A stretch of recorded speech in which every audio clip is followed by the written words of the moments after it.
personal assistant or a secretary. Nah, personal assistant, business personal assistant, where I can have somebody I touch bases with and collaborate with, and like basically on the talking point, on a talking head or whatever. But I need somebody to keep me guided. So for instance, like almost like a producer, I would imagine, to keep me um course with what I'm talking about when I get diverted. A person that remind me on what I'm gonna be speaking on. Cause like I had so much things I wanted to speak on, even in the middle of the night. And I said, nah, I say that for later. And I wasn't even gonna do it this early. But I was like, well, what the hell? Nah, every time I try to go to sleep, my phone rang, something happened. So it's like, shit, whatever. Just do my thing. So I start off by saying that one topic I wanted to touch on is, and I tried my best to stay away from the Steph Curry, Aisha Curry thing, because I had been seeing people ponder on their little situation and whatnot. And I was like, damn, dog. He's such a good Steph Curry, my basketball GOAT. You feel me? Like my favorite player of all time coming up was Reggie Miller. Then along came Kobe Bryant, because I'm a Laker. I'm a lifetime Laker fan. That's the only team I ever liked it. I started liking the Lakers when Nick Van Exel and Doug Christie. That when I first noticed the Lakers. I've been liking them boys since then. Eddie Jones days, all that. So Kobe came. Kobe was my favorite player. I thought he was the GOAT. And then Steph Curry hit the scene. And it took a while for me to decide Steph Curry was the GOAT. Maybe after his last championship, I had it in my head that, damn, this nigga top five. But once he won his last championship, I'm like, it's undeniable. He's the greatest of all time. He changed the game. He might have even have fucked up the game, because everybody want to try to shoot threes from half court at a less efficient rate, and it messed up and make an ugly game. Motherfuckers got 40 missed shots a game and shit on each side. It's ugly. So, but the point is, such a great dude. Fucking respectfully, his mother is just divinely beautiful. It's like Shador Sanders' mama. It's like the new era of fine ass women from the '90s having their kids, right? And like I don't play the pause game, and I hate that I always motherfuckers have to say no homo. But so I'm not gonna say that. I'm gonna just say it like what niggas would probably be scared to say. I don't look at the nigga like that. I'm just saying Steph Curry is a beautiful man. Without being the great basketball player he is, they just say he was a bum. If this nigga walk out with the fucking hazel eyes, high yellow nigga 6'3", he gonna get most bitches on most days. That's just the society we live in. Let's call it, let's be honest about the shit. Having said that, he just so happens to be the greatest player of all time, in my opinion. He just so happens to be a millionaire. He just so happened to have a millionaire daddy. These are all the intangibles. His looks is already there. So to have a wife, I thought what was so dope about him, what added to his legacy, is that it's the same thing that I call it the Denzel effect. He got a regular woman. Like Aisha ain't no ugly female at all. But when I'm looking at a Steph Curry, I'm like, bro, this nigga can literally have any bitch he want. Any. Most NBA niggas can have that, but we talking about the full nine. We talking about the whole. It's like on some Chris Brown shit. If Chris Brown wasn't a singer, Chris Brown could step out on most days and snatch nigga bitches. So my whole point, Tyson Beckford could step out on more. These niggas happen to be famous. So my point is, I myself step out, snatch over. Anyway, point is though, so when I heard, like, I was seeing a little chatterboxes talk about, like, man, I should be doing Steph Curry wrong. It's almost like on some Jada Pinkett, Will Smith type shit. Only difference is Jada Pinkett is Jada Pinkett. She was highly sought after. She was highly desired by millions of men, including myself as a kid coming up. And Will Smith, vice versa. So my thing is, certain women, the message I'm gonna give about this Aisha Curry, I'm gonna talk on some other points, but this was on my heart to speak on. I was watching Eddie Griffin speak on the shit. I said, damn, dog, seem like she trying to sabotage shit. Like, it's like she trying. She don't want to be the bad guy, but she's trying to push a nigga away. Like, how many times can you get on TV? Like, he just was talking about Killer Mike, and he was like, "Damn, not you, Mike. This, that, and I expect regular folks to do this, but not no celebrity." I guess he was trying to say. But this certain shit is indefensible. This woman, every time she get the chance, she got something crazy to say about fam. Like, it's degrading and it's derogatory. It's like, baby girl, we 3 jits in. Why you ain't tell me this shit when we just had one shorty? We 3 kids in. We a whole fucking family. You baby mama when you got a nigga one child.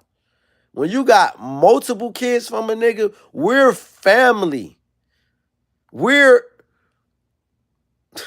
I'm not saying here ever do that. I'm not suggesting that a man never do that. We're murder for hire fucking family. You can't leave this shit without the casket. To the casket drop. What they say, to death do us part.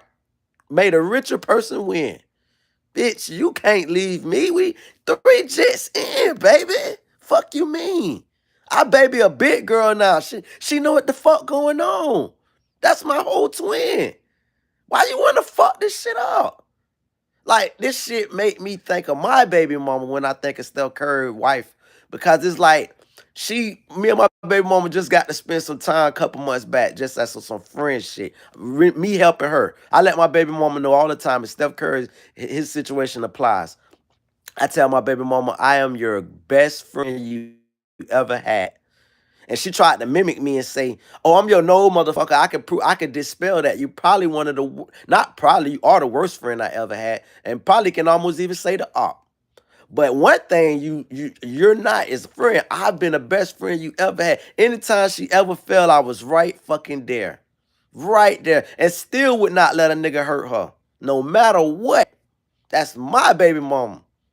So this man Steph Curry done been there for Aisha. I think that's how you pronounce it. Whatever. He done been there. Baby girl, I made you a some fucking body. You ain't made me shit. My daddy was Dale Curry. I was gonna be whoever the fuck I was gonna be without this shit. Already. I just happened to make it to the NBA and be the greatest of all, one of the greatest of all time.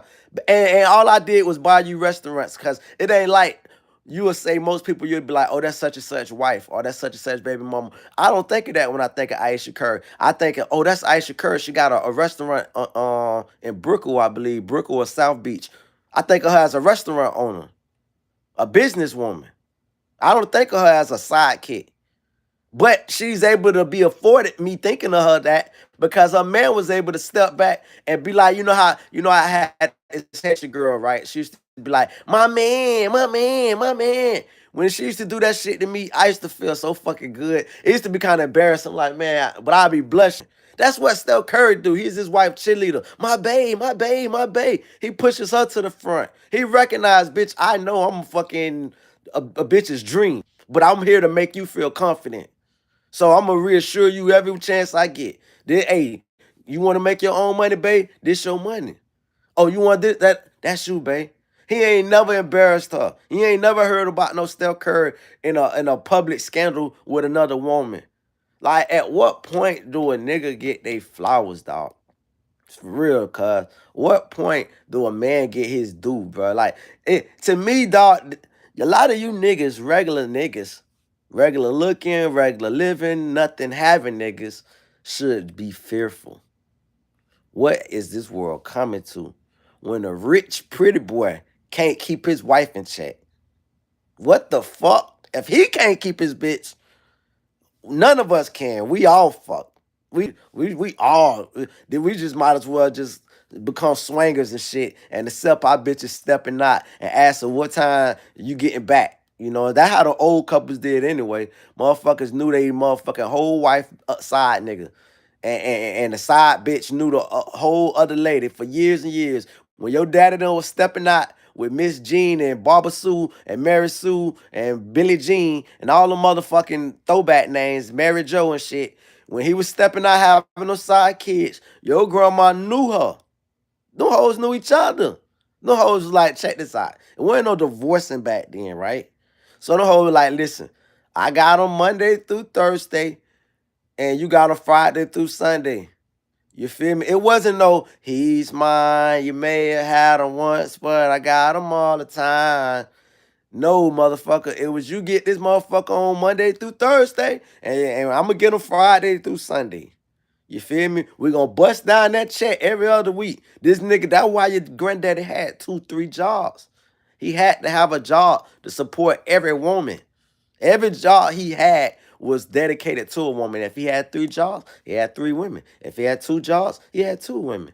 The smart nigga said, I ain't finna be having all them women. I'm gonna work this one job and have this one woman and this one family. And Steph Curry has been an exemplary model of a husband. And it's funny because I tell people my favorite couple is the James, right? LeBron James. It's the coolest story for me, bro. Like I'm a romantic person or whatever. So like I love the ideal of you, boy meets girl, boy is a virgin, girl is a virgin. Both of them take each other virginity. Both of them marry, have kids, live happily ever after. Bitch, that's like utopian as fuck, right? Like in the real world, that never happens like that. And then people will make arguments. How could you know somebody is for you if you've only been with one person? I've heard that argument. But at the end of the day, I would counter that argument by saying I know them for me because, bitch, I've been married to the motherfucker for 10 years. And I watch other people around me who had multiple sex partners and multiple this and that, and they shit fell apart. A man had 10 bodies before he met his woman. She had 7 before she they hooked up, and they still fell apart. So the argument that you gotta experience life and you gotta get out to see, man, fuck that. You could just look at the people around you as an example as to, nah, this ain't gonna work. So I would like to say that, bruh, Aisha, bro, like if somebody can push this shit to Aisha Curry, you fucking up, baby. You really, really fucking up bad. You are fucking up. And then another argument I'm gonna make now. This leads to the second point. These goddamn judges.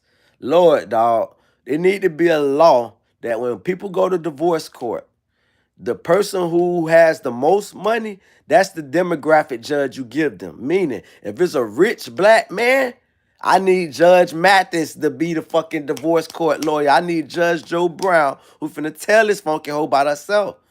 And if it's a damn woman who got the money, like in a Cardi B situation, then you need Judge Eveline, whatever her name was. She need Judge Haggard, and you need a rich ass woman who got the bag as the judge to be for the rich ass woman and be black. And you need the black ass rich ass man as the judge to be, because what's happening is you got these judges, dog. They ruining lives, dog. Like they not only ruining lives, they ruining our culture, bro. Women look at you like, bitch, I win regardless. Once you married them, you down the loss. It ain't supposed to be like that. It's supposed like that's why motherfuckers be signing like prenups and shit like that. But it's still supposed to be, baby, dog. I don't know, bro. That's why I ain't never been married, dog, because I always took them vows serious. Them vows are serious. We stand before God. We literally stood in a church. I don't know. I believe they put their hand on it. We put our fucking hands on the Bible, bitch. That shit don't mean nothing to you. If you really do believe in God, let's just say possibly. I'm saying, I ain't saying me. I'm just saying, just making a point. We put our hands on the Bible and we swore before God. If you break that promise, is God kind of low key giving me the right to X your ass out? Because you just lied to my father. You lied to my. Every time I say some negative shit or some murder shit, I get an audience. You motherfucker so toxic. Anyway, if I put my motherfucking hands on this Bible and you put your hands on this Bible and we both swear to death do us part, the moment you let go this fucking promise, this decree, shit, it should be up in the air for your ass after that. Now, if you let go for it, like they say, legit reasons like infidelity and shit like that, and the man cheating and shit, understood, say less. You feel me? You done lost your confidence or hope in a person. Like I always tell a person, I used to say this back in the day when I was young. I ain't said it in a minute, but I used to tell a woman, if you ever cheat on me, or if I ever cheat on you, which it's gonna, because I've been faithful for so fucking long.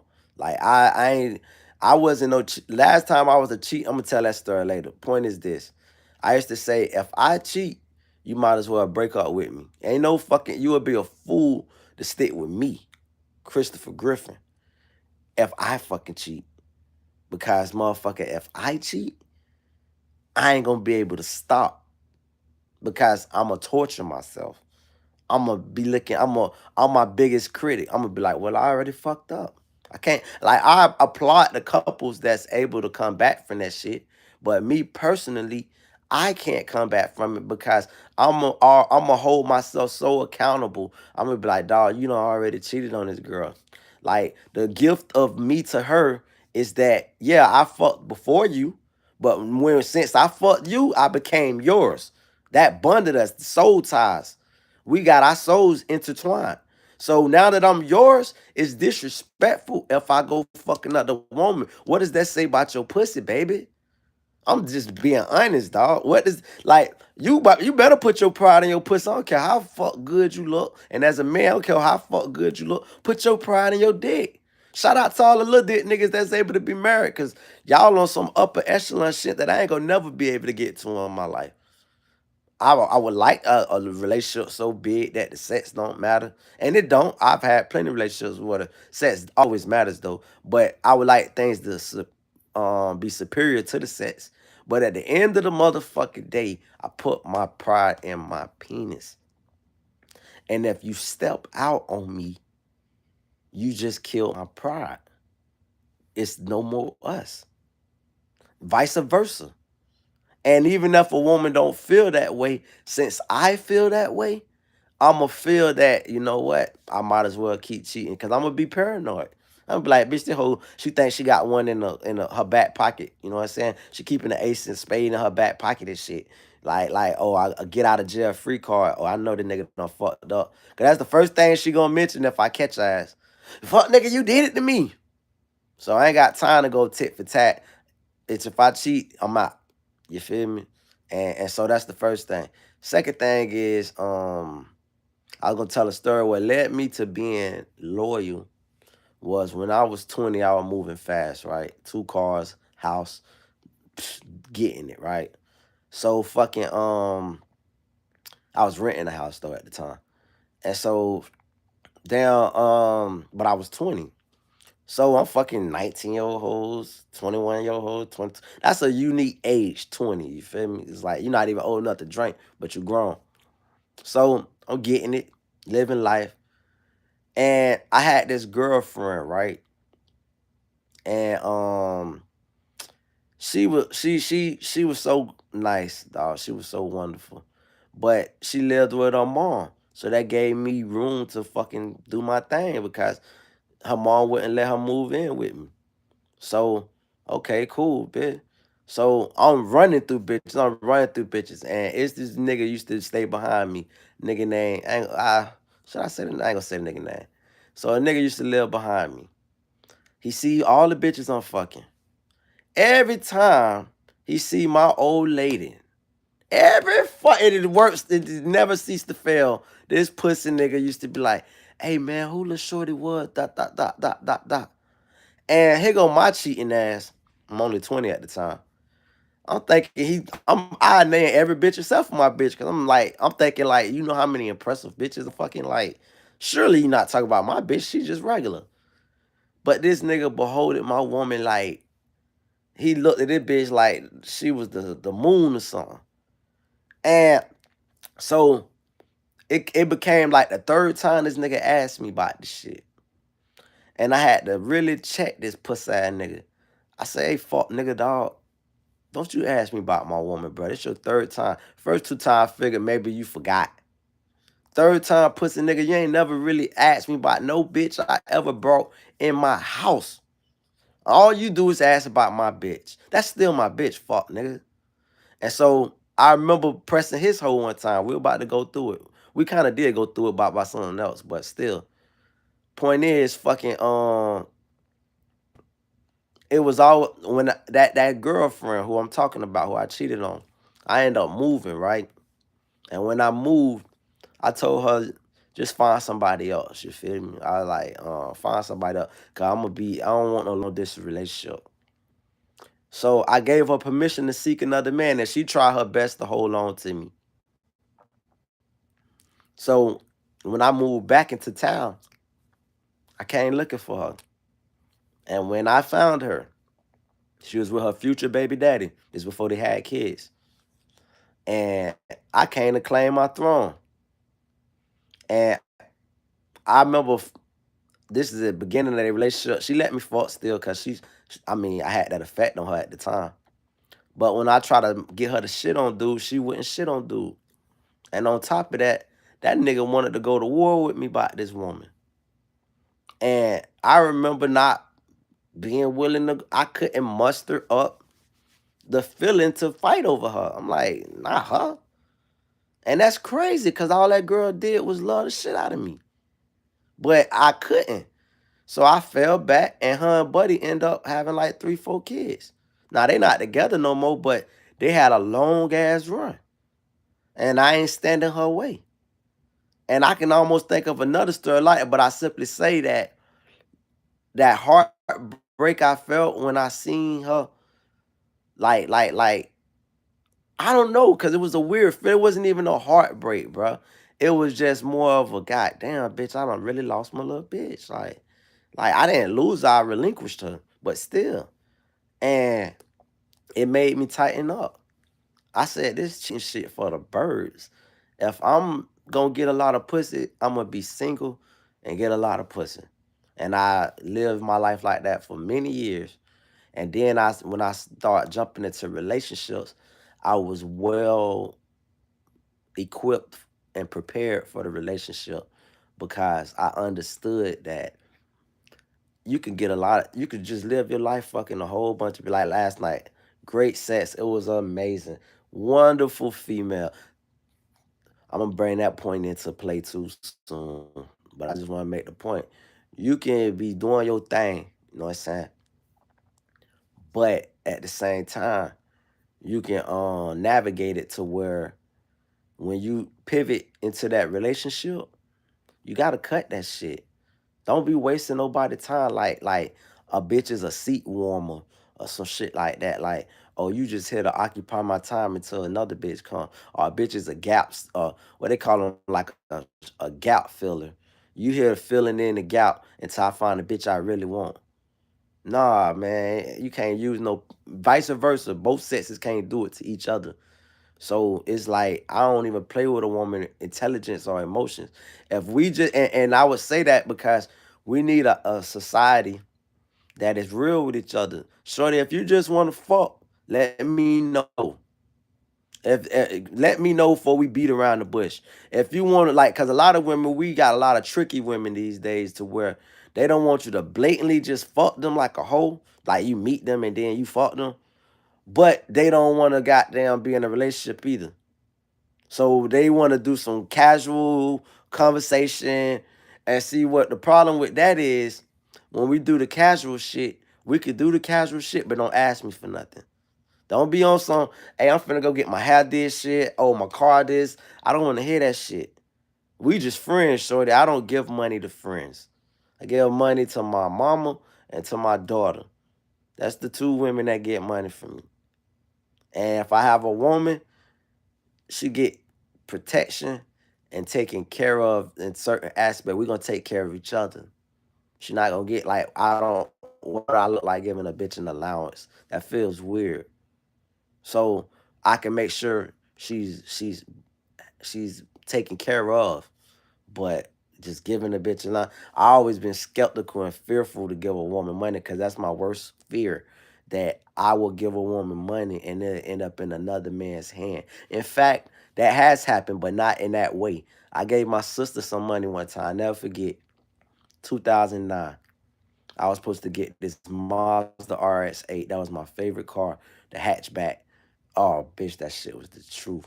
And it had red interior guts. I had my down payment money, everything. Ready to go pick it up. Like, and I had my black ass bragging to my sister, my big sister, bragging to this hoe about me finna go do this, this, and that. And sure enough, she hit me with the petty, sorry, sad story, like all family members do when they find out you got a little money. And I'm like, mind you, at this point, she two baby daddies in. No, she three baby daddies in at this point. So she's on her third baby daddy, right? None of these niggas looking out for your ass. So I tell her, listen, I'm gonna give you this money. I don't even remember if she said she was gonna pay me back. I might even just told her on some keep it shit. Cause the fact that I don't remember it means that I probably told her to keep it. But just because I told you to keep it, it still comes with strings attached. And the strings attached is this money is for my niece and nephews. That's what this shit for. It's for you to pay bills. Bills. Not Williams. Not niggas. Not get pimped. Because if that's the case, these fuck niggas, my sister like big, burly ass knockout niggas. So motherfucking, while you fucking these big, burly knockout niggas, he need to take them fucking muscles, go to somebody's fucking job, and goddamn work. Instead of lay up and whoop your ass possibly and make you feel crazy. Gave this bitch the money. I'll be damn, my sister caught a charge too. Cause her silly ass done fucked around and did what I told her not to do. Give it to a nigga, her third baby daddy, and this nigga went and gambled the shit away. And then she stabbed the nigga and she caught a charge after she stabbed the nigga. And so my whole point is, and then look, right after that, I turned around and got this whole apartment. Ain't that some shit? I'm a hell of a brother, dog. That's why God be blessing me, cause he know where my good deeds at. But them the old days. I know I don't get no, like I said, two people get money from me, my mama and my daughter.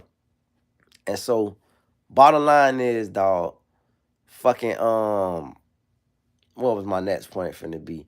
Oh yeah, like I said, man, these women gotta just come correct. When y'all come, stop coming with your hand out being all needy and shit. You feel me? Like nobody likes a needy person. Nobody. It makes motherfuckers uncomfortable. Like right now, I want to text this young lady back from the other day. Yesterday we was texting. Not the chick I had last night, but this black chick. I want to text her back. But I feel like we already at a weird position right now because you don't ask me for money. And you told me that you be scared of men because how possessive and but you scared of men, but you're not scared to ask a man for fucking money? Make it make sense. You're not scared to possibly be looked at like a possible prostitute or a whore? Because only whores ask for money.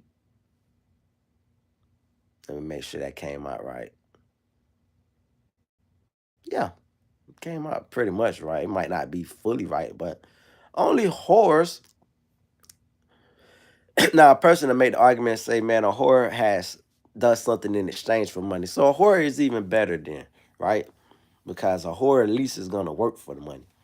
So I will say a scammer possibly is what a lot of these hoes is, or because now how do I bounce back? Like, how do I send her a text message on some, hey, what you doing? How you doing? I've already tried to take you out to dinner. You turned that into a motherfucking ask me for money moment. Instead of just decline the dinner and say, well, I got some things going on this week I already had pre-scheduled. So let's put a rain check on that. You turned that into, and it's funny because she tried to justify herself. I'm still trying to figure out what I'm gonna say to her. If I'm gonna say anything, I shit might just be done. I hate for it to be like that because I really want to take her through that sexually. I guess I'm answering my questions as I'm talking because it ain't really about the sex. Cause I was looking on some like, she's cute. You feel me? Very cute. She looked like she was doing well for herself. That's part of the reason what attracted me. And I thought that was a moment that really, you know what I'm saying? Like that could be something. And then when she turned around and just blatantly asked me for cash without us ever going on any date, any kiss, any hugs, any sexual exchanges, any long talks over the phone, none of that. Bitch, you just immediately, it's like, and then she said to me, she said, did I scare you away? You practically did. You practically did, baby. Like what? How do I come back if I feel like you look at me like a lick or a duck? How do I begin to? How can I get you from that mindset? It's impossible almost. I can't convince you that I ain't the guy for that, baby. Like I spoke on it and I let you know out the gate. And I even put the praying emojis up like, baby, treat me like somebody that really know the game. Treat me like the nigga that, like, if you plan on giving a nigga money or ever gave a nigga money, I was that nigga before. I wasn't the nigga giving. I was the nigga getting. Treat me like that. Don't treat me like, oh, I'm a duck, because I'm at an older point in my life now where I want to see everybody win, but I can't help no, I can't catapult no bitches. Like I could be a millionaire, billionaire, trillionaire. And it's just against my logic to be on some Shaq shit. Let's just use Shaq for example. Shaq like a world famous trick, world class trick. Shaq don't mind making a bitch rich because he got all he's the hardest working entertainer in show business. Nigga on everybody commercial. Like he's almost like what some people would classify respectfully as a cash whore. It's like that nigga went and took over Papa John's after the controversy and shit. Nigga, Icy High, everybody fucking thing. He just got to keep working so he could keep making these hoes rich. And it fucks up the game for regular niggas. Because when you got one man putting 10 hoes in 10, not mansions, but one man buying 10 hoes, 10 houses, that make it hard. Like all these little hoes that ain't got a house, they say, I gotta get me a shack. I gotta get me a little baby. You know, I was thinking about the academic shit when he was showing the baby DMs with the hoe put hit little baby DMs out. They talking about buying hoes like dream cars and shit. Whether nigga gassing the hoe up or not, a down payment is too much. Because a down payment gonna be 5 bands. Nigga, when did pussy become five? I say this respectfully to every woman walking this earth. It's not no woman on planet Earth. I don't give a fuck how bad you is, what kind of BBL you got. Ain't no pussy in this world worth $5 fucking thousand. No fucking way in hell. Hell no. Hell no. I don't care. Like niggas always try to make logic. It ain't shit if you got it. Or it ain't tricking if you got it. It is tricking. That's like, how can I say? That's like a murder ain't a murder if they murder. The fuck? Oh, none. It just doesn't make sense. What is it ain't tricking if you got if I gotta go to the shoe store and I gotta buy some shoes, how the fuck did that not cost me money because I got it? It costs still. Nigga, it's the principle, bruh. And not only is it the principle, you have now tainted the waters.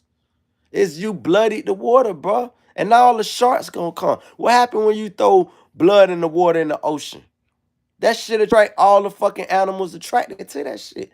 What happened if an animal, you know why listen, I live in the country. You know what they say about not shooting deers in your backyard? Why they suggest that you don't do it? Because if you don't clean up the carcass, it's going to attract scavengers. If you leave the carcass out there, you're going to attract even more shit that you wouldn't trying to have. Bears, coyotes. You're going to attract the shit that you didn't want just because you killed this fucking deer. Same fucking thing. You niggas go pay off this one bitch, and now all the hoes is like, oh, she got bats? I could get a bat. I know I look better than that hoe. I know my ass bigger than that hoe. Oh, I could get the same thing. Now she coming to Joe Schmo who ain't got what you got. Talking about make me rich. Funky bitch, no. Kill yourself. I can't. I refuse to.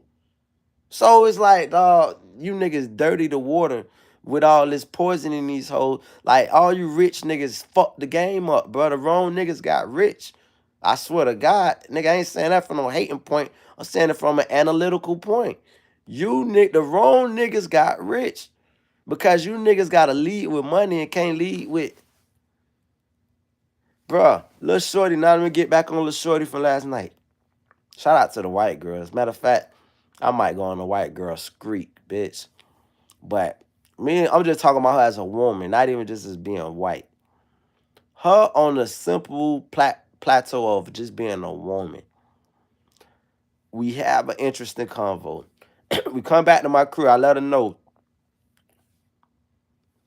Well, first I asked if she drank. You know what I'm saying? I had to went to the liquor store, this, that, and the third, blah, blah, blah. Bump. But she don't drink, whatever. Bump. She already had her own gas. Okay, cool. So, boom, we come to my crib. I go ahead, I sit her down. Cut the TV on. I say, baby girl, I'm finna go pour me a drink. I might even like bop around the house a little bit as I sit and contemplate. I don't want you to think I'm ignoring you. I'm just never in a rush to sit down and be like blitzing you. I don't want to make it like I'm blitzing you. If anything happens between us tonight, it's gonna be like with the vibe. And she said, "Oh, she totally respected," which is rare, right? Because most hoes look at you crazy. They either probably think you gay or they just whatever ready to get the fuck on. Because these bitches know how to. I almost use the word balls. These bitches don't got the testicular fortitude to say, "Hey, nigga, just dip me down. I ain't fuck and I like you." And the third and this and that. So boom. We gets to rocking. We gets to the Mister like y'all seen like y'all seen like the after effects cause we jumped in. I jumped in two nuts out the gate. Then she went to chewing on me, and then I went ahead and ended the shit and got in locked in for real, for real. Matter of fact, that's how I knew I was horny because normally I want the head first. Fuck. Anyway, I'm getting off subject.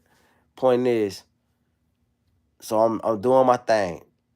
Once we done caught about the third, I don't know, I probably caught five nuts with her, but and that fourth nut, she laying her weight and I'm laying mine, and I say, hey, I just want you to know you more than welcome to roll over and like lay your head on my chest, like you know what I'm saying, like, cause I used to do that when I was in my early 20s, going back to the time when I used to cheat on my ex. I ain't never lay up with no hoes but my ex, the one I used to cheat on a lot. I used to lay on, like, that's the one I'm gonna lay up with. I ain't laying up on you side hoes. Bitch, I roll over on the hoe so fast, bitch. So, boom. Goddamn, it's disrespectful. But bitches, I guess, I got old and I forgot how bitches love getting disrespected. I forgot. But, point is, she lay her head on me. And now I'm just rubbing her forehead and shit, like, you know what I'm saying? Rubbing like the middle of her forehead. I'm just in a circular pattern. And she, she white, so you can just run your finger through her hair and shit. So I'm just talking to her, then she end up dozing off. And I keep rubbing her till I doze off, right? So now I doze off, she in my arm. At some point I gotta pee. I'm like, damn, I hate to ruin the moment, cause we is like balled up together. Fucking goddamn. Matter of fact, let me go back up. Let me back up real quick. Before we fall asleep, I'm looking at how she developed these chill bumps over her. And I just looked at what song I want to say that made me feel that fucking way. Um, so the Dream got a song called Purple Kisses. Every time I hear this song, Purple Kisses, these fucking chill bumps cover my whole goddamn body. And I was like, I Googled the shit one day. Why do when I listen to my favorite song, chill bumps come over my body? And it said because it's like I forgot what hormone get released, but you feel good because it got that song is associated with positive memory. So I realized chill bumps is more than just being cold. It's associated with a good feeling, a release of whatever hormonal thing. So as I'm rubbing on her forehead, and she got these chill bumps come across, I said she feel gooder than a bitch right now. She relaxed. So we lay up. Now mind you, she's a single woman. Her phone going nuts. Nuts. NUTS or NUTZ. Niggas is on her top, right? Here she is laid out on me, booed up, right? So when I ended up having to piss, I got up. And now she wake up because she sleep like. She see how many missed calls she been getting. These niggas is on her top. And Or maybe the same nigga. I don't know, but I don't. It's just I. That's the same nigga. She need to leave that nigga alone. That nigga is possessed. Point is, they on her TOP. So she look at me like, damn, you know I'm gonna have to bring this night to an end. I said, yeah, let me go ahead and finish watching my news real quick, cause I be watching news at night. I said, once this shit go off, I got you. Bump. I'm about to slide off, right? She was like, what's your number? This and that. Cause we ain't never exchanged numbers. Like I said, this shit was just organic as fuck. And so, boom, I went ahead, we exchanged number, this and that.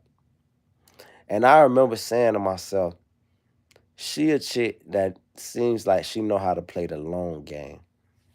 And that's what I just had gave a speech on, the short game versus the long game. Don't ask me for nothing up front. And at the back end, bitch, if I will, I hate that word because like, even the word look out, because I don't never want shit to be misconstrued because that shit sound trickish. If a friend needs something, then I would be there for a friend. How about that? And so that's the long game. And I said, I really mean that. So next time I see her, I'm gonna be on some, hey, you wanna go out to eat somewhere? Cause she just missed me out there when I met her after I finished eating, when I was leaving the restaurant. So next time it's gonna be, hey, you wanna go out to eat? Then it goes up from there. And that's how that's supposed to play. What's going on in the news if I want to touch some news subjects real quick? Because I'm going to make this an hour long, then wrap it up. Let me see.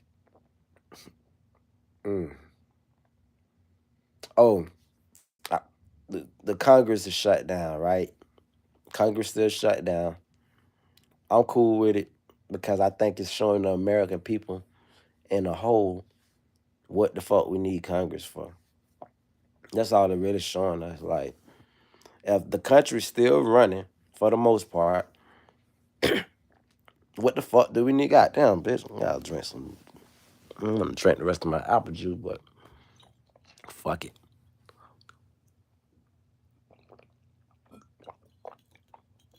Y'all know about the Everfresh.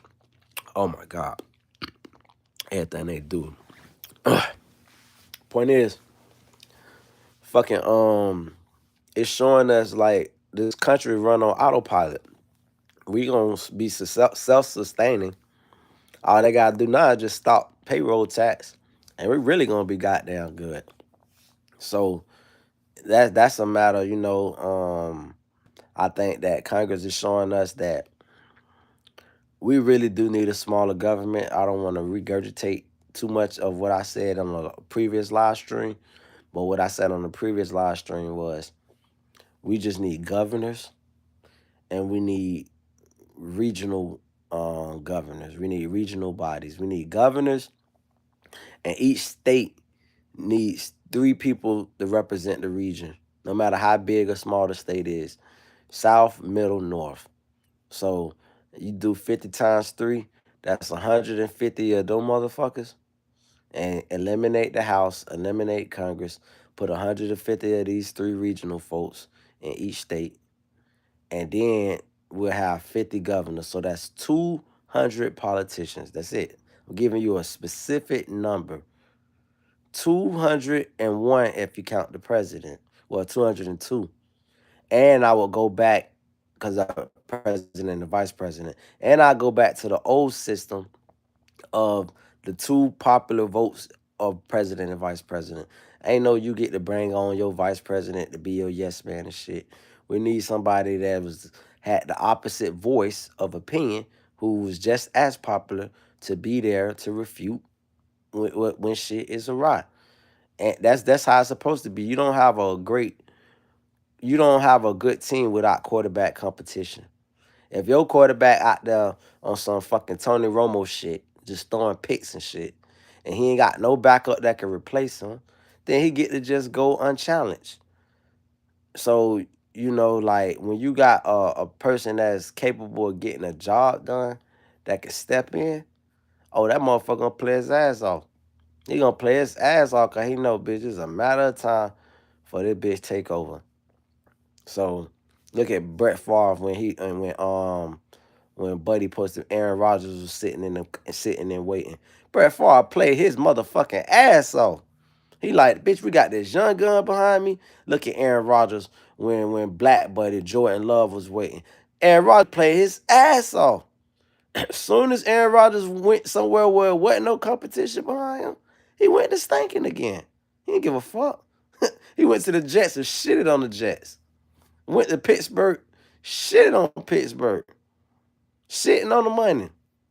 So motherfucking is that's what I'm saying. Like motherfuckers, when they got that fire to their feet, they perform well. So when you got a vice president from the second most popular, it don't even matter. It don't even have to be the vice versa party. It could be presidential primary.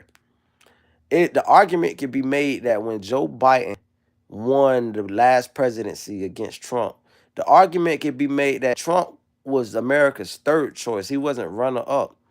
It was Hillary Clinton. Cause motherfuckers really the party first of all, they fucking stiff Bernie Sanders. Let's call it that. Democrats is the trouble. Let me speak on that for my last 14 minutes.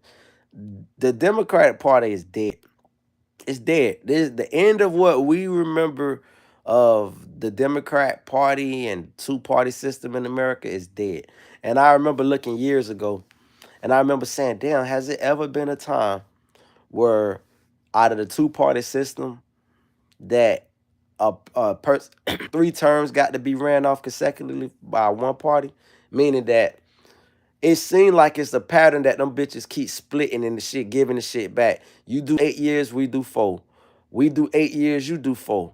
It's never we do 12 years, you do 4, or we do 12 years, you do 8. It's almost like a pattern where you can almost get the what do they call it when you the sequence. So you start looking at the sequence, you're like, hold up, bitch, this shit look real like a bitch. Like it's the same people running the show. Because they give it, I'm gonna let you dominate, then I come back dominate. We're not gonna let nobody else in. It's like two gang territories, and they say we don't like each other, we each other arts. But I'll be damned if we develop a third art. We gonna both go at this motherfucker. And then we'll get back to our shit once the third op eliminated. That's how it seemed for the longest. But now the game done flipped totally in its entirety, which is we got, if you think about it, bro, we was coming back from George Bush, right? George Bush, even if you think about it, bro, since the year 2001, since the year 2001 until now, what consequential policies did the Democrats set that are still in place or that changed the course of America? I can't think of none. Only thing I can think of is Obamacare. That shit helped and worked for folks that it worked for, and all this shit provided a lot of shit that the Republicans couldn't get rid of. They didn't want to give it props, but they knew, goddamn, this shit actually effective. So that's the one thing Democrats can hang their hat on. Outside of that, the Republicans passed the Patriot Act. The Patriot Act. The Patriot Act in itself changed the course of America. Whether you're a proponent or opponent, and most people, we the people are opponents, but it still doesn't change the fact of the consequence that act had. And that was Bush era. So fucking now you look at what Donald Trump has done in his two eras, because it's almost like 4 years for him is 2 terms. That bitch gets so much shit done. Bitch, like, even in his first term, I remember him giving an interview and he was talking about he didn't know what he was doing.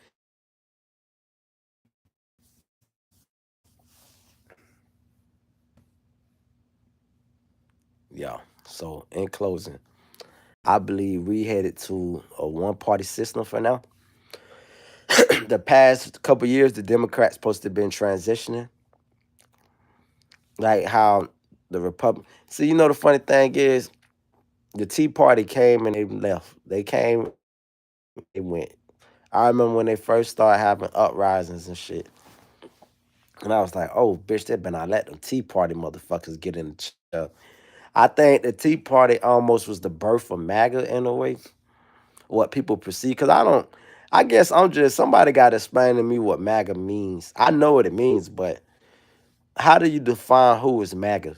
I think most people think of MAGA, they think of rednecks and pickup trucks and rebel flats and shit. They associate it almost with some like, I don't know, cult following or some shit. I think MAGA was multi-dimensional. I think the the the problem is everybody didn't get in, right? Like how white people hijack black terminology and they use the word woke and all that, and they use our slang and they make it applicable to how they want to use it and shit. Black people supposed to jump on board with MAGA. More of us should have jumped on board and controlled the narrative along with the white Democrats. White Democrats supposed to have been the one holler about MAGA.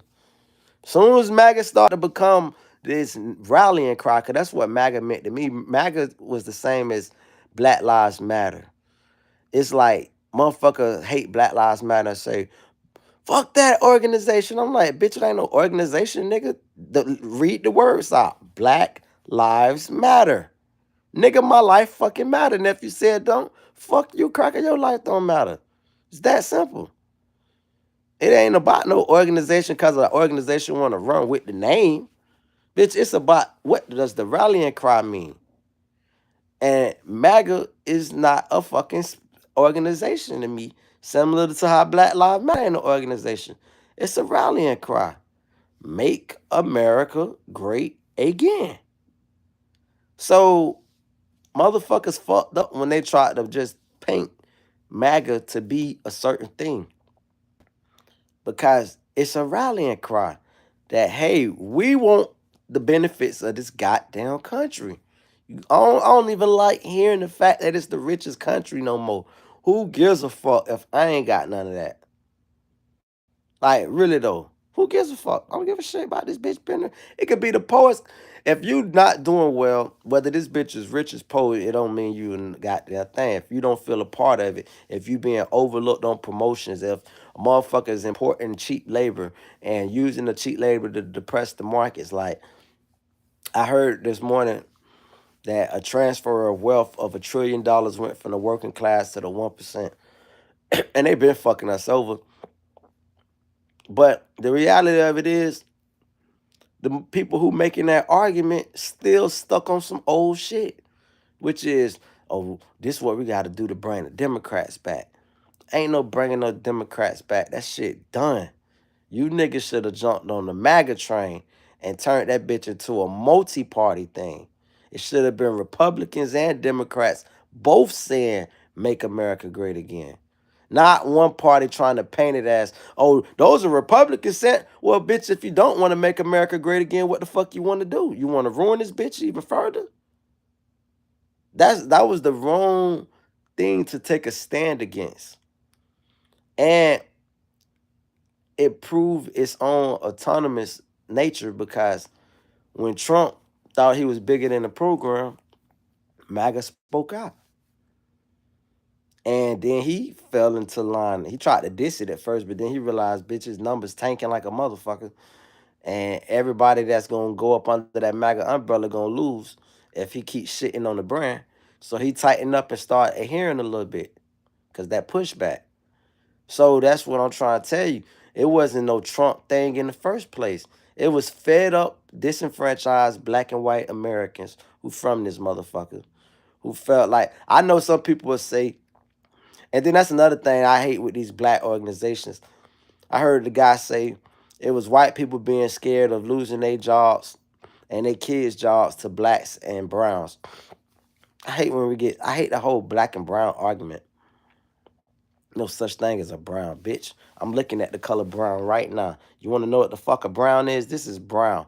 Like, let's get this shit understood for once and for all. Look at my eyebrows. That's black. Look at my skin. That's brown.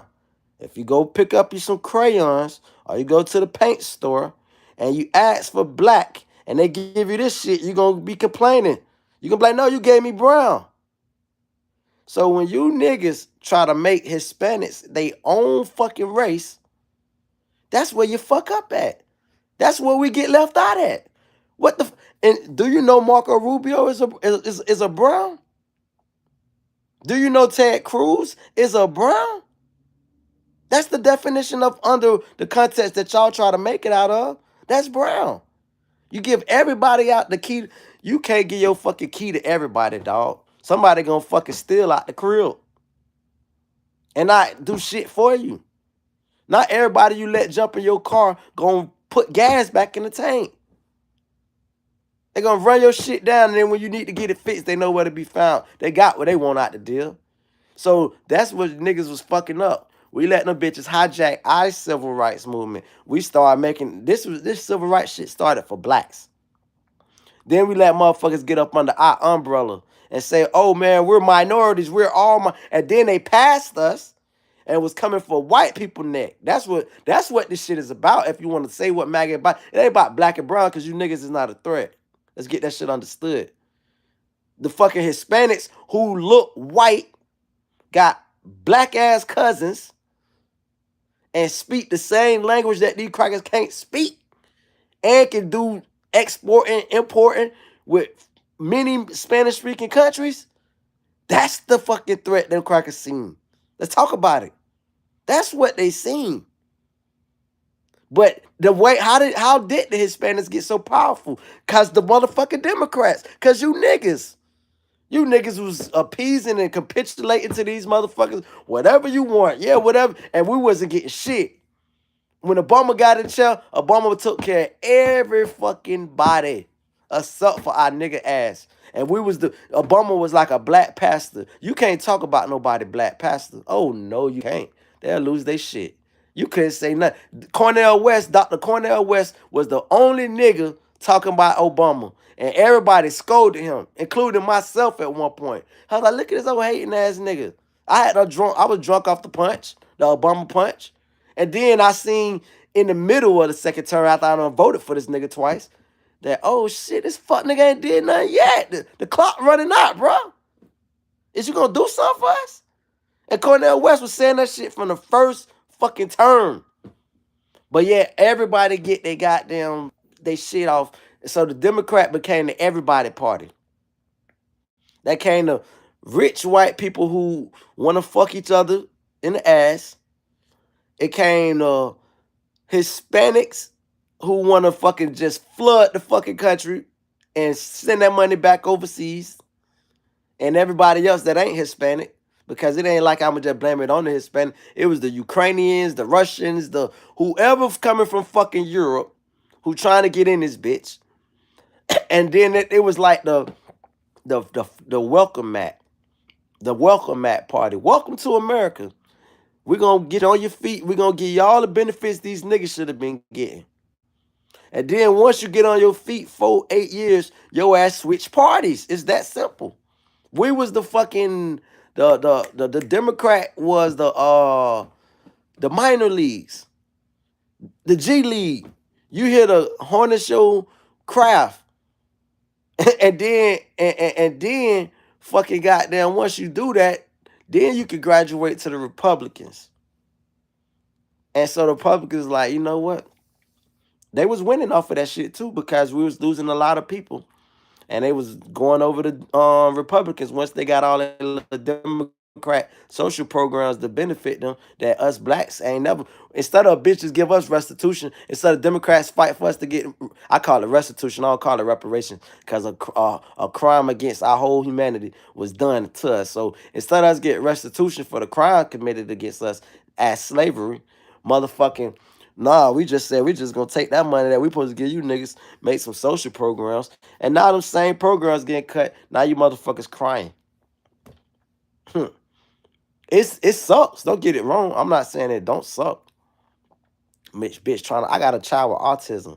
Bitch, you trying to take care from the special need kids. That's some fucking sucker shit. It stings my blood so much that I can't say I don't want these bitches knocking on my door for the shit the thoughts that come through my mind when I hear they trying to take from kids with special needs, dog. Like these are the most vulnerable demographic we got in society right now. I I have to watch my baby go through her fucking tantrum, her autism. This ain't no like regular shit. Anybody who got a child with autism, like I remember when she was a baby and she wanted to try to fall on her fucking head. You gotta protect them, and then they want to hit you and shit. It ain't like a badass child. You can just beat their ass, and it don't work like that.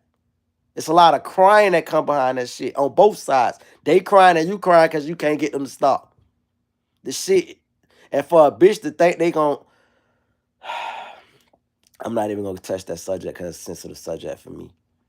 I'm just simply saying that, yeah, it's a sensitive subject for me. I ain't trying to do no crying on this shit. All I'm simply saying is shame on this fuck at. Nope, nope. We gonna do it like this. Where were you Democrats when we needed you motherfuckers? This shit remind me of Clarence from Tales from the Hood. And when that nigga came back and he tortured them crackers, at the end he see Clarence. And Clarence like, I brought him to you like you said. He like, but where was you when I was getting my ass kicked when I was alive? Where was you when I needed you for real? So he did Clarence, he said, you know what, I got one for you. I'm not gonna kill you. I'ma just make your ass crazy and full of fucking sorrow and regret. And that's all he was. And that's what the Democrats gonna be for the rest of the eternity of however America lasts.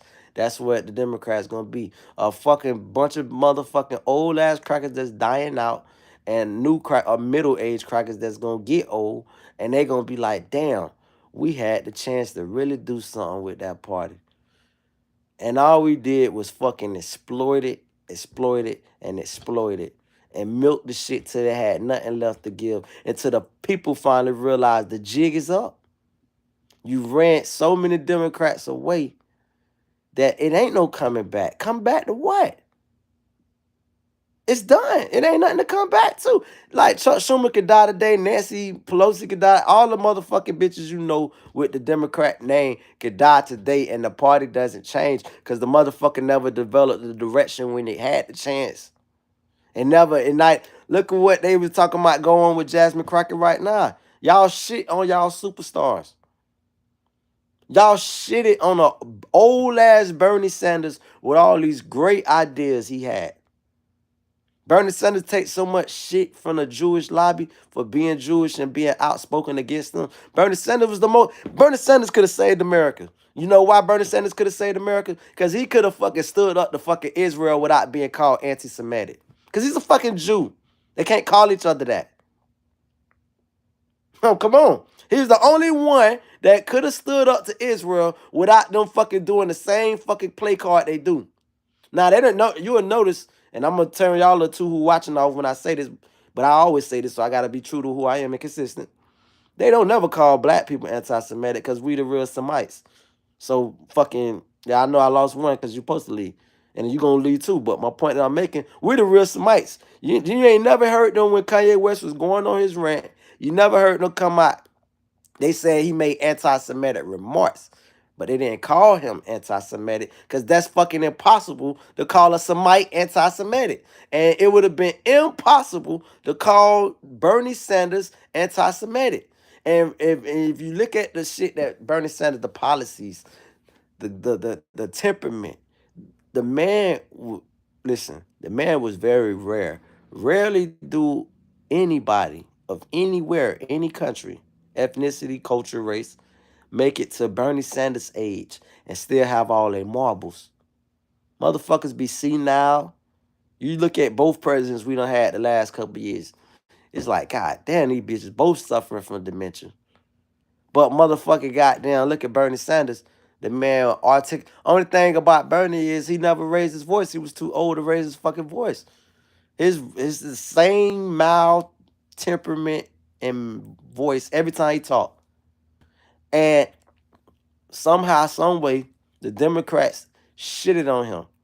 I think that's when the Democratic Party really died because they wanted to push Hillary so fucking bad. And then they killed their own base. Like, we talk about MAGA splitting up. No, bitch, the Democrats split up once they fucking cheated Bernie, and we all watched them cheat Bernie. We like, yo, bitch, this shit. And then Hillary still lost, got blown out. Actually, the shit wasn't even close.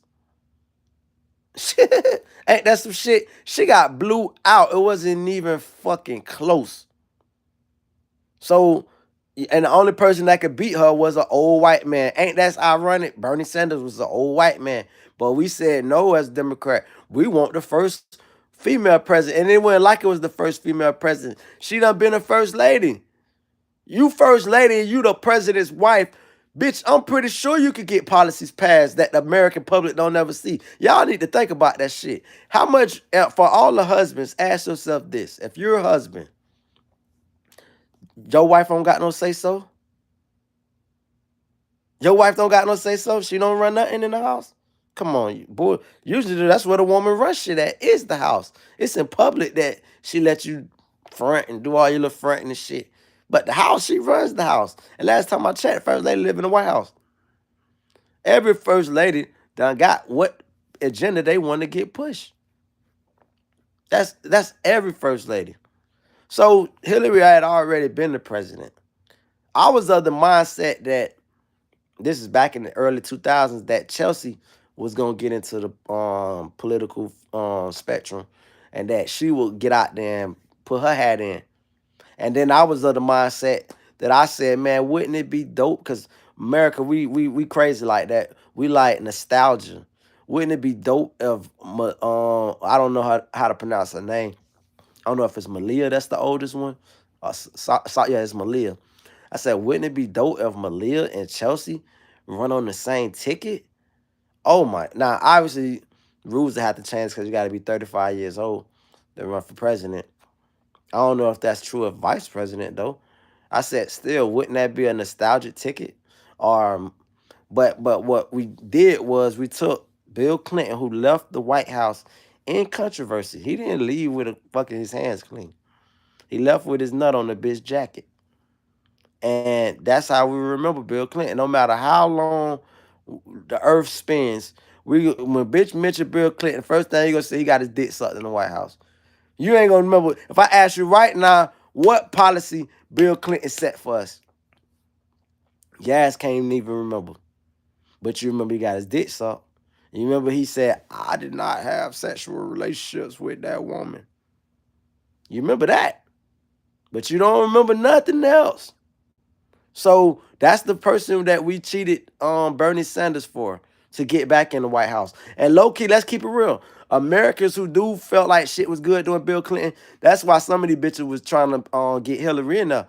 They thinking Bill gonna be running the White House from as first man, first husband. So they thinking, and that's another reason why I mean it's one of many reasons why Kamala didn't get elected. But bitch, you think we're gonna let her listen? Doug, I don't know his last name, how to pronounce his name. We just gonna say Doug, Kamala Harris' husband. Doug is one of the sweetest white men you will ever see on the TV camera. Bless Doug heart. I got more love for Doug than I got for Kamala. I don't say that shit being patronizing. I got more Doug got on the mother. I don't know. I think that was Doug that said it. It wasn't Tim Walsh. I think it was Doug. Tim Walsh. It was Doug. Doug said, the friends that I have today, and Doug about in his 50s, is the same friends I had when I was 5 or 6 years old and we rode on bicycles together. I'll never forget that shit for as long as I live. I said, what testament to a man can you give better than that? How many men can say your adult friends are your childhood friends from childhood?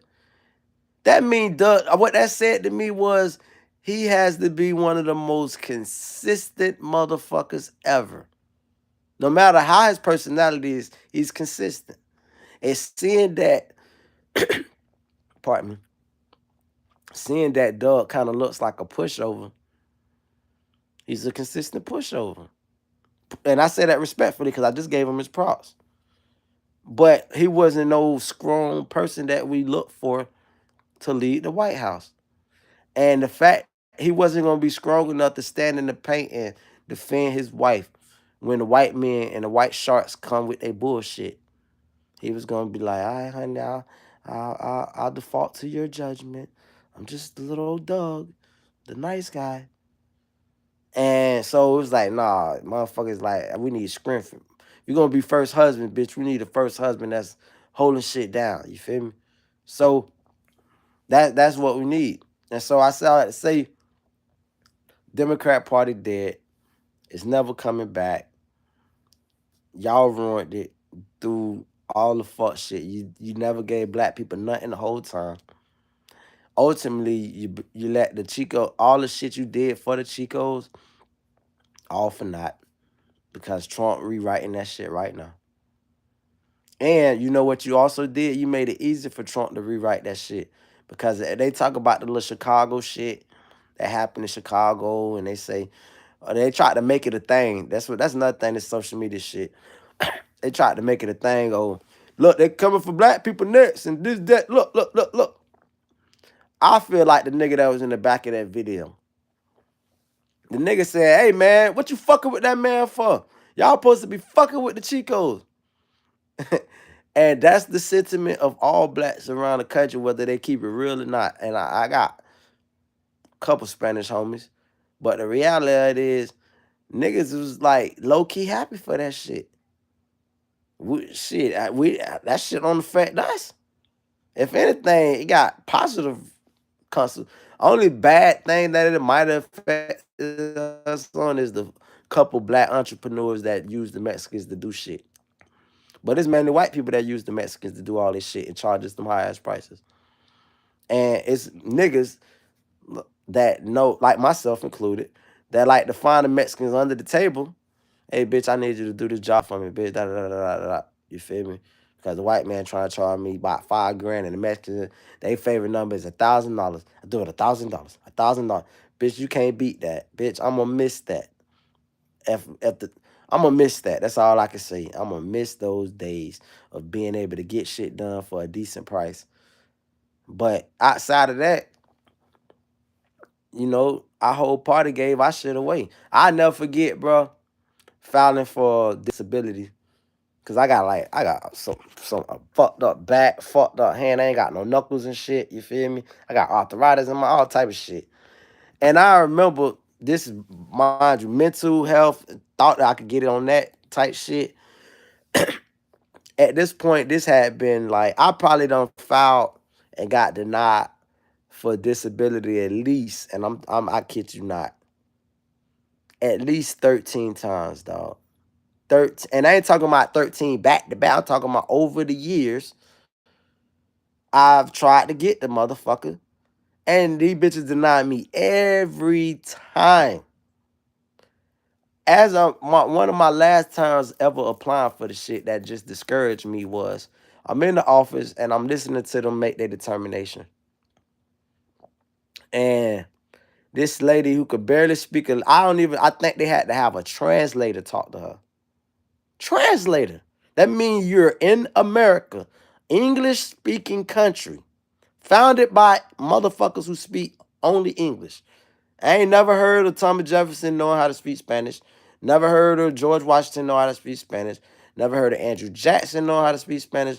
And the rest, John Hancock knowing how to speak Spanish. John Adams speak. Never heard of none of these motherfuckers knowing how to speak Spanish. So this English founded country had become a place where this lady just came to America. Just got to this bitch. Fuck food stamps. Y'all talking about food stamp. Bitch, okay, that's nothing. It's something, but that's light work. Food stamps, WIC, this bitch got all, well, I don't know about WIC, but food stamps, because WIC for babies, but got food stamps. And now I witnessed her jumping for joy. She sat in her chair about the same time I sat in my chair. And this bitch behind me jumping for joy because they just approved her disability. That, oh, by the way, they telling me that I don't qualify for. Go get your ass back on somebody's job and pay some more tax money that you have no representation of. And we're going to take that tax money and we're going to pay the Spanish hoe behind you. Who over here jumping for Joe Jack out here? If that ain't slavery, what the fuck is? Bitch, taxation without representation is what the fuck I'm talking about. My shit is not representing me. You sending my shit to Israel. You sending my shit everywhere except to my motherfucking pockets. They gotta kick, scratch, claw, and fight. And when a bitch do give you something, cause they trying to take you off the bitch as soon as they get it to you. Funky, nasty crap. Like, I don't even want to hear about nothing Democrat forever. Like I'm done with the dem. I'm open. Like I said, bitch. I want to hear about new parties. I fuck with Green Party. I feel proud that I was on the boat early. You bitch go back and look at my old Instagram. I ain't nothing new under the sun that's happening right now that I ain't been called out. It just y'all called me the crazy person. I almost feel bad when I see bitches trying to give Kanye props and say, oh, Kanye was the first. Bitch, y'all bitches delusional. First what? Celebrity? Cause nigga, way before he was talking about going DEFCON whatever on the Jews, bitch. I've been dropping all this shit so fucking long. Before you bitches were knowing they was from Poland, bitch, you better go check my old IG. Bitch, I've been telling you these motherfuckers is Polish. Come on, bitch. Y'all better wait the fuck. I've been telling you that they own all the fucking corporations, the major shits, the major media outlets, the UMGs of the world, Universal Murder Group, and the rest of the shit. I've been told you niggas that. I've been saying that shit. This ain't no new shit to me that just got brought to me through a Candace Owens. I navigate and gravitate toward Candace Owens because she shares similar ideas. She ain't putting me up on nothing I ain't been new. She reinforces what I already know and what you bitches too scared to say. So that's where we at with that. And I'll say this much too real quick before I end this. I think the Democratic Party dead, but there's the Republican Party is fractured because what's gonna come out of this shit is either straight authoritarian because it was meant like that. It was set up like that. You gotta know the play. You gotta see the whole fucking play. You feel me? You can't like just watch half of a play and then think you knew the beginning of it. A bitch already done ran half of their route. So we gotta see the beginning of the play to know how did the bitch get that wide open. How did this shit get so downhill where motherfuckers is almost willing to accept like this shit is almost like a playbook out of Hitler Germany, bitch, where the country had been doing so bad through fucked up politicians before, they was like, bitch, we'll take anything, anybody, as long as you do what's right, bitch. You want to be king, bitch, be king. You want to be pharaoh, motherfucker, be pharaoh, bitch. But make sure we all around this bitch eating good and living good. It's like it remind me of the movie In Too Deep. The nigga, what's the name? He asked them how much God was paying them. The nigga can't think of his name, but point is, so basically the movie In Too Deep, he asked one of the subordinates of a gang, right? He asked him how much the gang leader, Jay Reed, that was his name. He asked Jay Reed, no, Jay Reed asked the dude, he say, hey, how much God paying you? And he was like, man, he don't be looking out for us Cincinnati niggas and shit like that. He be looking out for them niggas from New York that came with him. So Jay Reed seen that as an opportunity to step in. You feel me? Like, oh, okay. So he come in, he get these niggas some pocket money. He said, y'all boy, here you go. And fed them boys. So what the nigga immediately said to Jay Reed was, he said, shit, nigga, you paying like that. Nigga fuck around and be the HNIC around the bitch if he stand for it. And I ain't seen that movie in years. And I can almost quote that bitch verbatim. But I say that to say, he was telling them right then and there, the boss ain't feeding us. We will replace this motherfucker, get this bitch up out of here. If you stand for it, because you just gave us more money than this nigga ever did for us. Any pharaoh king, this is a warning to any future kings of America, future pharaohs of America. If you don't feed the general people, it's not a military, it's not a tactic, it's not a mind game you could bestow from motherfuckers imploding and tearing this shit up and tearing it down. If you take care of them people, motherfucker will be subservient like a motherfucker. Hey, bitch, hey, hey. I guarantee, let's just say, because it's the first 7 months of the presidency, 8 months, whatever. Let's say his second year is a whole new plan. Okay, I done did a lot of tearing down and this and the restructuring. Let's say now this is the year he actually say, bitch, stimmies, universal income, nigga, because that idea been pitched by the Asian dude, but everybody laughed at him when he was talking about universal. Universal basic income might not be $1,000 stipend, but bitch, I've been telling y'all I've been saving America money because that's always his speech. Trump, it's always his speech. I'm saving America money, and meanwhile, yeah, you're giving it back to your folks. Bitch, when do this shit gets to us? Don't tell me about no trickle down shit. I ain't never seen water trickle down the wall and make it to the root of the base of the building, the foundation. I never seen it. I seen it pour down and then it make it to the ground base level, but I ain't never seen one single rain drop trickle down. The bitch got dried up halfway. Not even the bottom level get it, let alone the base. So my whole point is, if you want to be king or don't want to be king or you just want to have a great legacy or whatever, you need to make your second term. When I mean second term, because this shit like a full term this first year. Make your second year, give us something. Don't just give us like no promises and no hyperbole and shit like that. No empty gestures. No, motherfucker. You ain't never dropped the stimulus check your entire presidency. And the one that dropped under your presidency was sponsored by a Democrat, and you signed your name to it. Drop some stimmies. Drop some stimmies on our ad. We need some stimmies. Stimmy. Say it with me. Stimmy. Stimmy my money. Niggas, we need that. And when I say nigga, I'm talking about the whole America, because we all some niggas right now. Hoping that we can get some kind of change. And what y'all failing to realize is the Republican Party is fractured. And y'all shit started around the Green Party time.